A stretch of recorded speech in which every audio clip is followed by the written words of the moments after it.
Kia ora everyone, welcome back to some more LEGO Overwatch. This here is set 75975 Watchpoint Gibraltar, which acted as the biggest scaled set from Wave 1, and I believe ultimately it's the biggest set of the entire theme. It released in 2019, containing 730 pieces in total, and 3 minifigures plus 1 big fig. This here retailed back in the day for the price of $90 USD before tax, or 170 NZD. Now today in the current aftermarket, the set here is actually valued at less in sealed condition, only 160 NZD, and it seems to be about $112 in second-hand condition. So like the previous sets, I bought this at launch while I was overseas for a total of around 120 NZD, and I was feeling pretty ecstatic about that price at launch as well. It's one of my favorite sets from the line because of the sheer size of this thing. It feels like something that we would see in, say, a LEGO City theme. And the set there does feature a fun bonus, which is that it pairs up with the smaller set released in the wave. This here is set 75970, Tracer vs Widowmaker,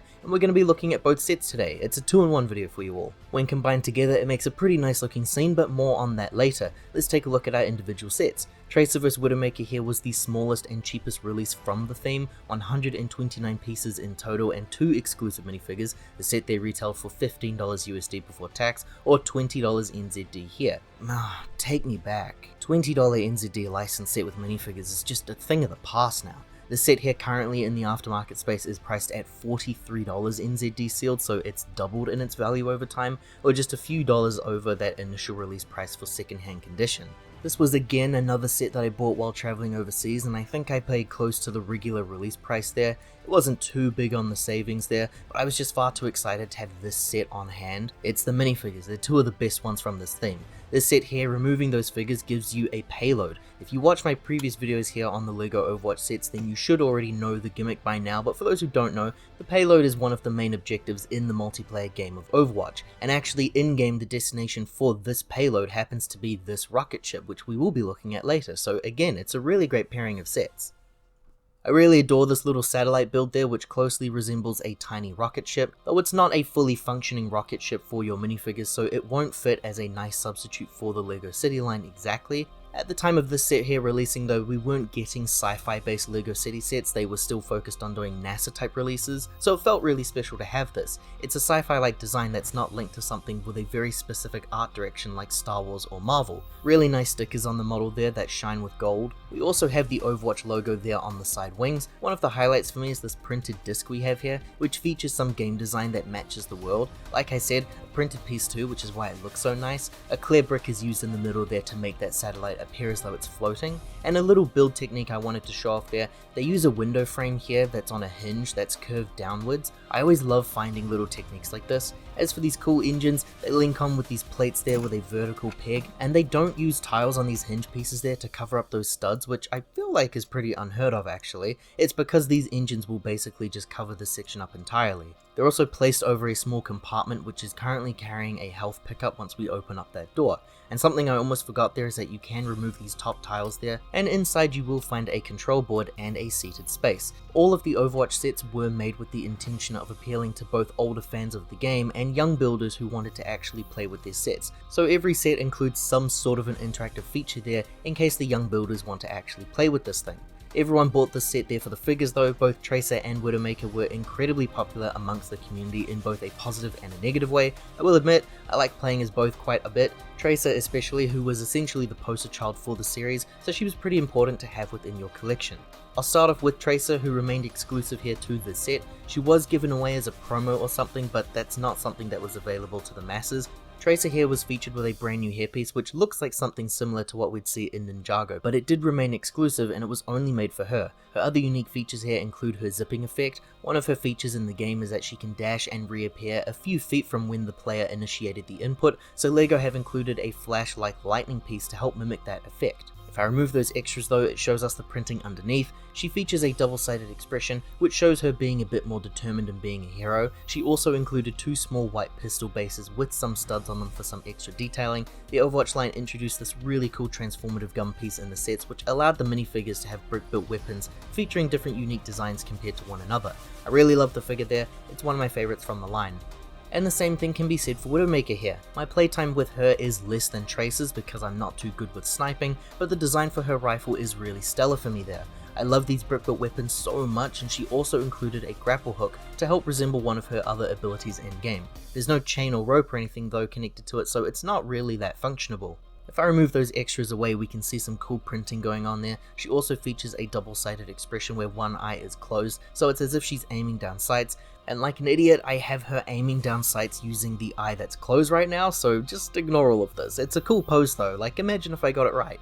Now the instructions for the smaller set there were of the small variety. There's no theming on the inside of the manuals, which was pretty standard at this point in time unfortunately for the LEGO brand. The back there shows the set all built up, and then the other side doesn't feature an advertisement exactly for the line or other sets, but it is showing that this product can combine with another product, so it's advertising the other set there, but through a way that makes you feel like you're currently incomplete without it. This set here was one of the highlights for me when it came to the LEGO Overwatch line. I loved this release so much, so you can imagine how I feel about the bigger scale set that we're about to look at.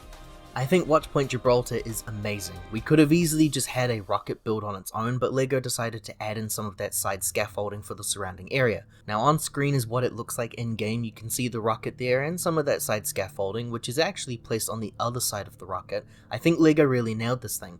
The rocket is huge, it's a lot bigger than I was originally thinking it would be, and it matches the color scheme from the previous set quite well. I really love the way that the colors of blue, black and white complement each other here, and I love the shaping of the model too. It's slimmer than the bulkier city builds, and that helps with its length. We have some sticker designs there and special parts that weren't too common across sets used there. The rocket features a secret as well. A quick scale for a minifigure there to really get my point across here. It feels very substantial in a way that I haven't really felt about a modern LEGO release set in quite a while, especially ones that were affordable. The cockpit section is rather bare bones. I will say though, I didn't need these vehicles to be the most functional thing given their lack of involvement in the gameplay. Actually flying the thing isn't part of the game, so I'm surprised they even included anything here for a pilot to begin with. It's just a simple switch inside and a small seated space. There's Overwatch logo stickers located on both sides of the ship there, like we showed off earlier with that satellite build. There's a secret compartment here that features some smaller missiles in a little door, and it looks like it's part of that vehicle's body. The set here features no flick-fire missiles or missile play features of any kind here though,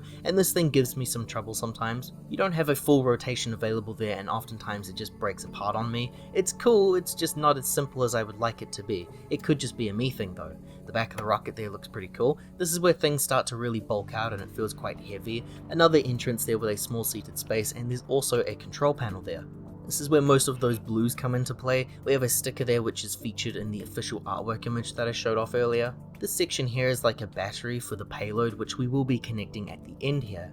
We also have some wings on wings here, which are on hinge clips, so you've got a little bit of movement there available to you. And the massive blue piece is actually a door, which will open up and allow you entry into the body of the rocket. You can also move those side panels too, and this is where the interior section is, though it's not the most exciting thing I've seen with an interior space. The side walls here can only go so far too, since they get clipped on the wings. Inside, I think we have some seats in blue maybe, but most importantly, we have what I believe to be a jar of peanut butter and a banana there for Winston. We've also got some green jars there, but I don't recall what the significance is. Now this space here is so large because you're free to take the Winston big fig, and apparently you can fit him inside. I'm here to not only prove that you can, but I'm also here to show you that the door will still close too. He's not secured in here though, which I do find disappointing. I also wanted to see if Winston would fit with his weapon and backpack too. You obviously can't have him equipped with his gear though, but I found that placing the backpack at the end there and the weapon up top was a good way to make all of those parts fit. And again, it's not the most secured fit there, but he does fit and you don't need to worry about finding a new space for all those extras. One final secret that I mentioned earlier, the rocket can actually split into two. The front and back can break away, and now we've got two rockets, a slim front one and a hulking back one. And it's cool because there's some sections here that you don't see otherwise, like the blue engine looking part there, and for the big chunk of this rocket we have a clip and some more missiles which all vanish once the rocket is connected. You can gather how the connection works there, it just uses a clip on the big end to link to that front section. It's very cool and I appreciated that inclusion. As for connecting the payload, you first need to remove the base from the small set. We won't be needing that here. and you just have to kind of eyeball it to make sure it's all looking right, and just place it on depending on how you want the ship to look. The small satellite only adds some extra design detail to the bulking section, but to me, this does look complete, and without the satellite, I feel like the rocket's always missing something. I do really like that complete model there, but I wish the connection idea was a bit more worked on. It almost feels accidental to me unless I've done something wrong. I've seen some people use that clear brick from the display, and maybe that works too. Also worth noting that this will remove access to the door just because of the weight of this thing, so something to always keep in mind. This is your display option though, but to get Winston out of there, you have to set this aside. That means that the only remaining part of that previous set is the display stand, which personally, I use for my next display. It can fit right over top of this one included with the scaffolding. The section here actually uses less parts than it seems, but it still feels like a really substantial part of the build. I usually don't like pricey sets like this with multiple builds, but these both just felt great to me and well worth that price at release. Gaming sets were traditionally, until Nintendo sets released, pretty reasonable and affordable with their prices. We start off with this base section here, which features a really cool part usage for all these pipes and set dressing. We've got these big sections there which are actually where the rocket connects for display, and a health pack has been placed over on the other side by that tall tower. The set here uses multiple train track pieces coloured in red, which were used in the Creator roller coaster set. I believe these were the only two sets to feature these parts in red. The set here contains 6 of these things, and one smaller scaled one too, which is maybe half the size of these ones. And this here is how the set managed to trick me, because the inside is just a load bearing wall to help keep things stable. Overwatch sticker logo up at the top here too, and then this whole pole piece which can be adjusted, and what I was using at the start for display. Up top we've got these canisters which clip onto the sides there, a satellite is used here too, and the top there uses the smaller coaster track piece there as a bridge to enter the rocket. There's some movement there too, you can fold the walkway up when not in use if you really wanted to. Again, the set has a pretty good amount of features for the younger builder. It was the scale that really impressed me here, even if it feels like it's limited in play. I love the design idea, and the rocket looks amazing alongside it. We compare the two sets up now, and you can see in my filming space, the rocket is almost touching the roof without being conjoined to the launch tower. So moving spaces forward, the rocket can be lined up by placing the engines in those gaps that we looked at earlier, and then that pole and walkway can be lined up alongside it. And this is what you're looking at for your overall display piece. I think it's amazing. It's a very distinct looking piece for your shelves, especially once you decorate it with all of your extra minifigures. The addition of the tracer set really helps to complement it nicely to me. It's a great build altogether. It's finally time to take a look at our minifigures here. We have 3 traditional figures plus a big fig there. 2 of our minifigures were exclusive as well as Winston the big fig, though the repeat does have something special going on here. So we'll start with him then. This here is Reaper, who was previously used on the channel in the last video that we looked at in the Gibraltar Showdown set. It's the exact same minifigure though through and through, except for the ghost legs which he has currently equipped. This here is a link to his abilities in game, which you probably already guessed. In my last video I mentioned how much I love the cape piece that he has, which features some shoulder pads for the minifigure. I'd love to see LEGO try to make more evolutionary pieces like this in today's sets. Reaper does also actually come with a pair of extra legs too, so now he really has become genuinely the exact same figure from that previous set. The repeat is a little disappointing in that regard, but the extra accessory of this version does make it the clear winner between the two. If anything, this knocks a point down from the Dorado set. And this here is Pharah, who was one of my favorites and mains from the game. She's a hero I played as quite often, so this was very exciting to get. Pharah there uses some really great looking blue armor, which I'm now realizing looks very similar to the Nexo Knights armor pieces, which was a line that was retiring around the same time that these sets here were releasing.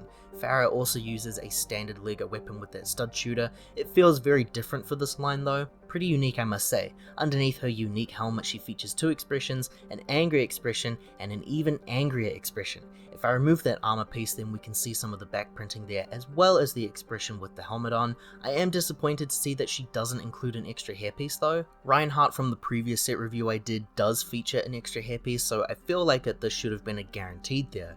I really like the build for the wings on her back too, a very distinct minifigure. Now unfortunately, we take a turn for the worse here. As great as the LEGO Overwatch line is, this set here does give us the worst minifigure in the line, and in my eyes, one of the worst minifigures I've ever seen LEGO produce. This here is Mercy. Mercy here is so close to being amazing with that hairpiece that has been specially molded just for her. She has the inclusion of some wings there, and the amazing torso and legs printing make her one of the most detailed figures in the line. Her weapon is a staff which has some brick built features. In game she's a medic and uses the staff enough to generate a healing stream for the players. Mercy features a double-sided expression of anger, which feels a little out of character to me, but she's got some amazing back printing as well. The problem with Mercy was the awful quality used for the face printing. You see, it was around this era when LEGO began starting this sudden spread of low quality printing in their sets. Something has gone terribly wrong with the printing there, and LEGO just cannot print flesh tones on darker colored heads. Instead of fixing the issue, they just decided to release them. On screen right now you can see two different Buzz Lightyear minifigures. The one on the left there was released in the collectible minifigures series back in 2016, flesh tone printed on purple. The one on the right there is from the Toy Story 4 sets, flesh tone still printed on purple and released in 2019. This has been an epidemic in the LEGO printing quality for years now, and I cannot believe it's still happening in 2025. They ruined LEGO Batman with this, and tragically this half-assed quality assurance made its way into most themes over the years. Again, we still see this today. I really hated the Mercy minifigure at release, and I still do, but I remember back then thinking LEGO would announce a recall or something and apologize for this error. It never happened, because I don't think LEGO actually care. And next up here is Winston, who is actually a really cool big fig, so we end things on a high note there. He was the first big fig to be released in the Overwatch line, but he would not be the last. Winston there uses a different body mold compared to many other big figs we've looked at on this channel before. His arms have some special moldings there to look like a costume. He's got some hair exposed on areas like his head and specialized toe molds as well. My favorite feature there was the brick built accessories like his backpack and his Tesla cannon, which both feature some stickers for some key details. Removing those shows that Winston features a more plain-like appearance. He needs that backpack piece there in order to cover those studs. It's a very cool inclusion and likely a key factor to why the price was a little high, but yet I still felt like the set here was pretty well priced at release. It would have been nicer to have another minifigure though, and really, Winston's inclusion is probably why there's no additional figure.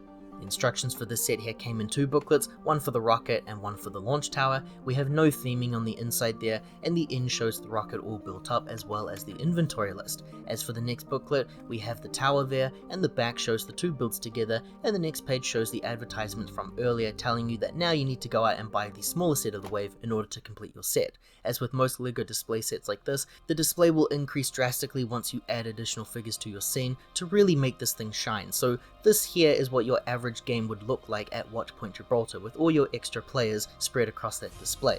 It's probably my favorite set from the line, but I think I say this about most of these Overwatch releases. I love the rocket ship, and I think that secret split down the middle is a really cool inclusion. The launch tower really didn't need to be there, but it's amazing that it is, and I really love that design overall.